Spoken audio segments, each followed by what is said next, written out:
Proklamasi. Kami, bangsa Indonesia, dengan ini menyatakan kemerdekaan Indonesia.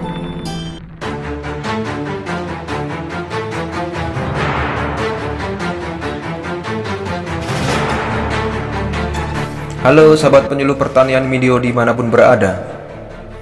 Dalam episode kali ini kita akan membahas sejarah pertanian pasca kemerdekaan Republik Indonesia. Jadi pasca kemerdekaan RI, pembangunan pertanian Indonesia mengalami beberapa era. Antara lain adalah era Orde Lama, era Orde Baru, era Reformasi, dan era Nawacita. Dalam video ini kita akan membahas pembangunan pertanian era Orde Lama. Pembangunan pertanian di era Orde Lama ini, situasi politik dan ekonomi yang belum stabil membuat pembangunan belum dapat dilaksanakan seperti yang diharapkan. Perencanaan pembangunan mengalami perubahan dari masa ke masa sesuai kondisi sosial politik saat itu. Di masa ini terdapat 5 perencanaan pembangunan yang telah diterapkan. Yang pertama adalah Rencana Kasimo, yaitu pada tahun 1948 sampai 1950. Pada tahun 1947, pemerintah membuat suatu perencanaan sektor ekonomi yang diberi nama Rencana Produksi 3 tahun RI, yaitu untuk tahun 1948, 1949, dan 1950.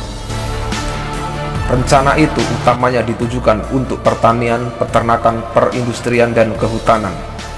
Rencana produksi ini disusun oleh Menteri Urusan Bahan Makanan C. Kasimo, sehingga rencananya diberi nama Rencana Kasimo. Berdasarkan keterangan Ahmad Saubari Prasojo 2019 dalam FGD Penyusunan Buku Sejarah Pertanian, Rencana Kasimo bertujuan untuk menanggulangi keadaan darurat pada waktu itu, mengingat perang masih terus berkecamuk. Dari Rencana Kasimo, swasembada pangan dilakukan melalui intensifikasi dengan menggunakan benih unggul dan ekstensifikasi di daerah-daerah yang masih banyak lahan tidur. Penanaman jagung dan ubi kayu dilakukan guna menanggulangi kekurangan pangan yang mendesak pada waktu itu. Sementara usaha untuk meningkatkan produksi peternakan ditempuh dengan melarang pemotongan ternak dan penggunaan yang kurang perlu. Produksi sandang yang keadaan pada waktu itu sangat sulit dipenuhi sendiri melalui penanaman kapas oleh petani. Dalam Rencana Kasimo, capaian yang paling menonjol untuk bidang pertanian adalah dicetuskannya gagasan untuk mendirikan pusat pendidikan bagi masyarakat pedesaan di tiap kecamatan. Pusat pendidikan itu diberi nama Balai Pendidikan Masyarakat Desa atau BPMD, yang sekarang menjadi Balai Penyuluhan Pertanian. Namun rencana tersebut tertunda pelaksanaannya karena terjadi agresi militer Belanda kedua. Program perencanaan pembangunan pertanian yang kedua adalah Rencana Kesejahteraan Istimewa. Setelah pengakuan atau penyerahan kedaulatan pada tahun 1949, Rencana Kasimo digabungkan dan disempurnakan dengan Rencana Wisaksono menjadi Rencana Kesejahteraan Istimewa atau RKI. RKI terdiri atas 2 tahap, yaitu tahap pertama tahun 1950 sampai 1955 dan tahap kedua tahun 1955 sampai 1959. Melalui RKI sampai tahun 1956 dapat dibangun sebanyak 375 BPMD atau BPP. Di bidang pertanian, mulai tahun 1958 ada kegiatan intensifikasi padi seluas 1000 hektar yang disebut Padi Sentra. Melalui Padi Sentra, petani memperoleh kredit dalam bentuk natura berupa benih dan pupuk. Namun peningkatan produksi pangan atau beras melalui usaha intensifikasi yang ditangani oleh Padi Sentra yang kemudian menjadi PT Pertani tidak berhasil sesuai dengan yang diharapkan.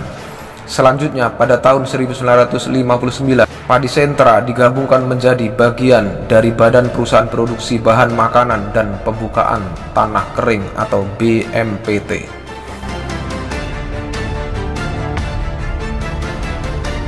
Program rencana pembangunan pertanian yang ketiga adalah Plan Juanda 1956 sampai 1960.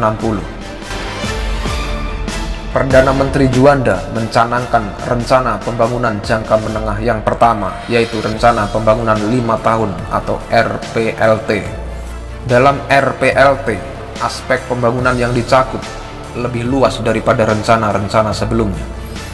Dilihat dari metode perencanaan RPLT, telah disusun secara jelas dan sistematis. Namun pelaksanaan rencana pembangunan ini menghadapi masalah klasik, yaitu pembiayaan. Pembiayaan pembangunan direncanakan digali dari sumber dalam negeri dan pinjaman luar negeri, termasuk hibah dan rampasan perang Jepang. Walaupun rencana undang-undang tentang RPLT telah disetujui oleh DPR pada tanggal 1 November 1958, ternyata dalam perjalanannya memerlukan berbagai perubahan dan penyempurnaan. Perubahan-perubahan itu terutama berkisar pada sumber-sumber pembiayaan, mengingat situasi ekonomi selama periode tersebut kurang stabil karena sengketa Irian Barat. Selain berbagai masalah yang telah disebutkan, kegagalan RPLT juga dipengaruhi oleh keadaan luar negeri yang tidak menguntungkan karena adanya resesi di Amerika Serikat dan Eropa Barat pada tahun 1957 dan 1958. Keadaan ini mengakibatkan cadangan devisa Indonesia mengalami penurunan sehingga pemerintah terpaksa memperketat impor barang-barang konsumsi dan juga barang-barang modal. Kekurangan impor barang-barang modal itu makin memperparah pelaksanaan RPLT. Pada tahun 1960 lahir undang-undang yang sangat penting, yaitu Undang-Undang Nomor 5 Tahun 1960 tentang Peraturan Dasar Pokok-Pokok Agraria atau UUPA yang disahkan pada tanggal 24 September 1960. Kelahiran UUPA melalui proses yang panjang memakan waktu 12 tahun, yaitu dimulai dari pembentukan Panitia Agraria Jogja 1948, Panitia Agraria Jakarta 1951, Panitia Suwahyo 1955, Panitia Negara Urusan Agraria 1956, Rancangan Sunario 1958, Rancangan Sujarwo 1960, dan akhirnya digodok dan diterima secara bulat oleh Dewan Perwakilan Rakyat Gotong Royong yang kala itu dipimpin Haji Zainul Arifin. Kelahiran UUPA mengandung dua makna besar bagi kehidupan bangsa dan negara Indonesia. Pertama, sebagai upaya mewujudkan amanat pasal 33 ayat 3 Undang-Undang 1945, yaitu bumi dan air dan kekayaan alam yang terkandung di dalamnya dikuasai negara dan digunakan sebesar-besar untuk kemakmuran rakyat. Makna yang kedua adalah sebagai penjungkir balikan hukum agraria kolonial dan penemuan hukum agraria nasional yang bersendikan realitas kehidupan rakyatnya. Tujuan UUPA pada pokoknya adalah meletakkan dasar-dasar bagi penyusunan hukum agraria nasional, mengadakan kesatuan dan kesederhanaan dalam hukum pertanahan, dan meletakkan dasar-dasar kepastian hukum hak-hak atas tanah bagi seluruh rakyat. Program Rencana Pembangunan Pertanian yang keempat adalah Komando Operasi Gerakan Makmur atau KOGM tahun 1959 sampai 1961. Pada tahun 1959, untuk melaksanakan intensifikasi dibentuk Organisasi Koordinasi Komando Operasi Gerakan Makmur atau KOGM yang dipimpin langsung oleh Presiden dan di daerah oleh Gubernur, Bupati, Camat, dan Lurah. Gerakan intensifikasi padi masa itu disebut Gerakan Swasembada Beras atau SSB. Pada tahun 1960, gerakan ini diperluas menjadi Gerakan Swasembada Bahan Makanan atau SSBM. Dengan dibentuknya KOGM, penyuluhan pertanian mengalami perubahan. Melaksanakan intensifikasi penanaman padi sebagai upaya pemerintah untuk mencapai swasembada beras, banyak menerapkan pendekatan perintah dan komando dengan slogan dipaksa terpaksa. Slogan ini sebenarnya menyimpang dari etika dan kaidah penyuluhan pertanian yang semestinya, karena program tersebut memposisikan petani sebagai objek pembangunan, bukan sebagai subjek pembangunan. Hasilnya, petani selalu menunggu perintah dan bantuan dari pemerintah. Petani bahkan takut berinisiatif. Gerakan swasembada bahan makanan ternyata gagal karena petani tidak berpartisipasi secara aktif, bahkan cenderung pasif kalau tidak dikatakan menolak. Oleh karena itu, timbul gagasan untuk mengembalikan penyuluhan pertanian kepada asas penyuluhan seperti sukarela, autoaktivitas, demokratis, dan pengembangan diri dari petani. Menimba dari pengalaman-pengalaman sebelumnya, pemerintah menyadari perlunya semacam lembaga yang mengatur perencanaan pembangunan untuk kepentingan masa depan bangsa Indonesia.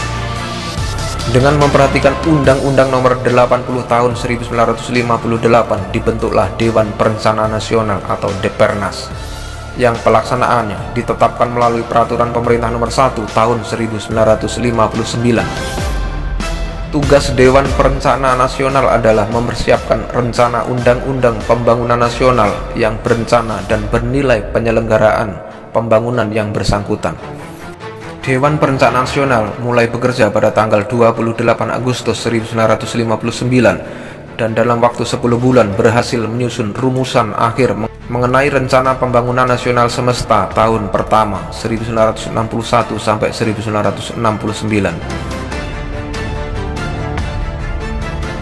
Program rencana pembangunan pertanian yang kelima adalah Pembangunan Nasional Semesta Berencana, yaitu tahun 1961 sampai 1969.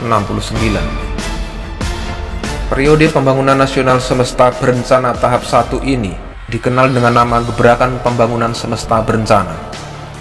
Namun, tampaknya belum memperhitungkan kemampuan sumber daya yang dimiliki, termasuk para pelaksananya.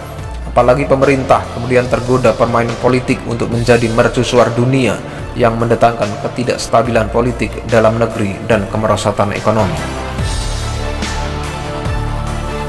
Pada periode tahun 1963 sampai 1966, seiring dengan kurang berhasilnya swasembada bahan pangan, proses penyuluhan diperbaiki dan disesuaikan dengan tahapan melalui pencetusan 4 kategori demonstrasi, yaitu 1. Demonstrasi plot atau demplot, pelaku perorangan dengan contoh plot-plot kecil dalam petakan sawah ukuran sekitar 20 meter persegi per plot.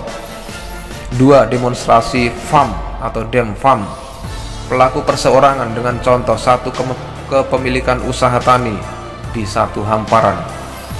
3. Demonstrasi area atau dem area, pelaku gabungan petani atau kelompok tani luasannya lebih dari 100 hektar.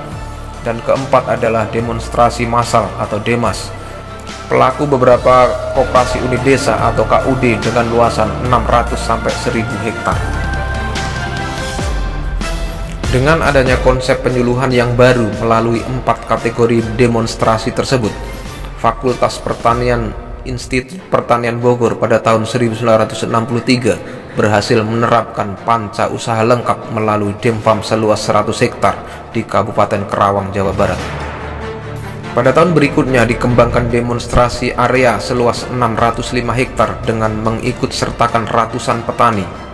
Kemudian pada tahun 1965-1966 dikembangkan demonstrasi massal pada areal 11.066 hektar dengan mengikut sertakan ribuan petani. Dalam perkembangannya, demonstrasi massal terus diperluas sehingga mencapai areal ratusan ribu hektar. Sistem penyuluhannya juga diubah menjadi lebih aktif. Kalau semula sifatnya hanya demonstrasi, selanjutnya demonstrasi diikuti dengan bimbingan. Oleh karena itu, sebutannya pun bukan lagi demonstrasi massal, tetapi bimbingan massal atau BIMAS yang merupakan cikal bakal proyek lahirnya BIMAS. Untuk pertanian media dimanapun berada, demikianlah sekilas tentang pembangunan pertanian era Orde Lama. Dan untuk episode selanjutnya kita akan membahas tentang pembangunan pertanian era Orde Baru. Terima kasih dan sampai jumpa.